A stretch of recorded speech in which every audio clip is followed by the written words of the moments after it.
Welcome back to our Carinine Hour. We're sharing a conversation with the two persons from Renew Bahamas, the president of the company and the communications officer. We're talking about what's happening at the dump, and I want to pursue this. My concept is that ordinarily on the dump, people just come and throw the stuff then.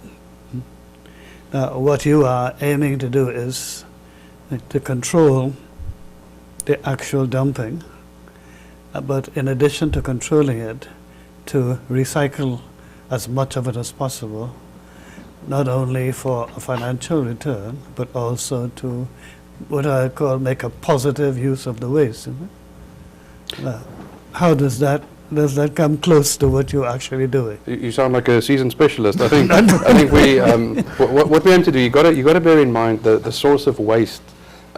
If you've got household waste or MSW, municipal solid waste as it's referred to, or commercial waste, the composition of that is vastly different. For example, in a household compactor or waste collection vehicle, you'd have more tins, food tins, aluminium cans, for example. Yes. From commercial waste, you'd have more cardboard and more of these little plastic bottles, for example, just simplistically put. So the waste coming into the site, if we know the source of it, we roughly have a view of what is inside the vehicle. So then we can determine, is it a high recycled value that is in there? Is it cardboard, plastic in majority? Obviously there's a lot of other materials mixed in, but we do have a general view of what is in the vehicle at the time. We then have the ability to say that vehicle will go to our recycling facility, or we would still send it to landfill for now, based on the composition of the material. So there are two outlets at the moment. Simplistically speaking, we've got the recycling facility, where we aim to process up to 30 or 40 tons an hour at the moment, as we speak. And then the other materials still go up to landfill for now. And some people will find it difficult to conceptualize that, about 20 tons an hour? It's, I guess it's 6 large cows. It depends on how one's frame of reference. 20 tons, I guess, it's difficult to assume how much a normal bag of household waste weigh, but it's several hundred of those. And in terms of plastic bottles, maybe to give you an understanding as well of what we aim at the back end, we have a baler, a very powerful baler in the back that could process up to 60 tons of bales per hour. Oh, wow. Each of these bales weigh about a ton. And for example, if we bale these little plastic bottles, one bale contains about 20,000 bottles. So that indicates that it's a very serious game of volume, if that makes sense. And the machinery that you have installed for the recycling, that's understood as Canadian, right? Correct, the supplier is Canadian. Correct. But so as a company, you had to undertake the expense of providing this. Correct, yes. So that was part of your financial risk. Absolutely, and I think we've probably spent more on that than we anticipated, because there were some added bits that we wanted to do, which would make our job a little bit easier. So in terms of the capex spend and the operational spend, we have been doing all of that on the site. So the benefit to the government was that the checks that they had to write for running the site reduced to 0. And in terms of the capex, that was all on us as well. Reduced to 0? Reduced to 0, correct. So that says you were godsend for the government. But I was interested in looking at the various sections of the site to see. I was amazed to see the number of plastic bottles in that section. Thousands. And so how does the machinery, how is it possible that you could separate that to such a fine degree? I could maybe talk you through the process very briefly. So effectively, you've got the whole facility is about 150 yards long, and on our website and our Facebook page, we do have videos showing how it operates, showing how waste flows through the system, which is quite interesting. So effectively, you load all the waste into the front hopper feed. This goes through what we refer to as a pre-picking station. Effectively, what we do there is we take out pellets, sort of wooden pellets, anything that could be destructive to the system. We take out large pieces of cardboard, etc., And these all get dropped down into bays. Everything happens at height. So all the people stand at about 5 yards up in the air, because it's easier when you pull a product off the belt to drop it down as opposed to dropping it to the side. Right. So you've got a large bay underneath you effectively, and these chutes on the side. So in other words, the product that you pull off, the designated product for your bay, is designated to be, say, cardboard. So remove the cardboard and bigger pieces. Then the most impressive part of the facility, optically at least, is probably the trommel, which is almost like a large washing machine without water. It's about a 30-yard long cylinder which rotates on the inside. And what that does, it's got knives on the inside, and that actually frees up all the material. So all the waste that we put in the bags at home, those white or black bags effectively get cut open so that the waste are freed up. Smaller materials fall through smaller holes in the trommel, larger materials fall through larger holes in the trommel. Food waste, etc., gets discarded, which actually makes a very nice compost for farmers if they want to reach out to us.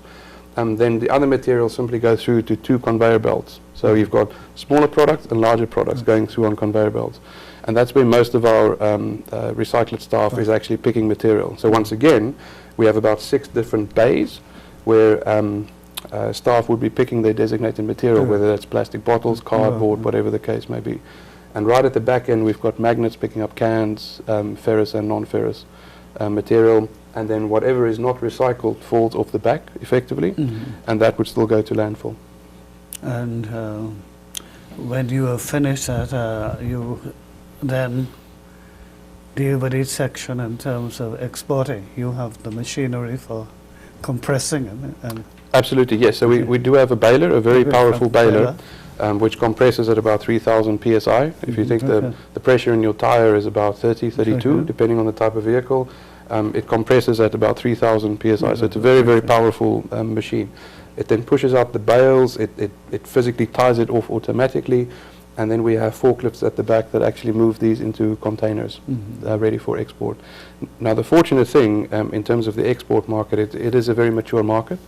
The prices for these products are internationally set, and as long as you can produce a quality product in terms of consistency of contamination, if you do a bale of cardboard, there shouldn't be plastic in it, contamination or food attached to it.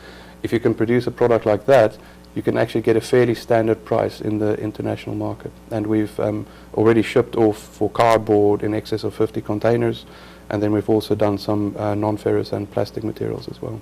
And where would you mainly ship these to?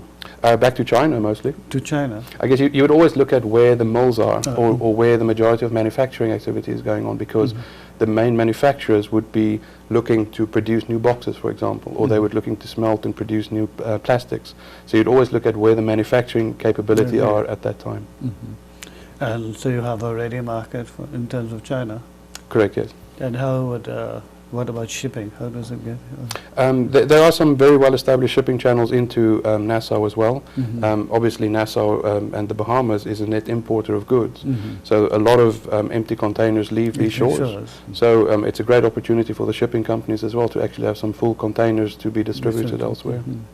And would any go through the port in Freeport? Yes, quite a few of them actually do, yeah. Because that's quite an international. Absolutely, yeah, very big hub. And in terms of that operation,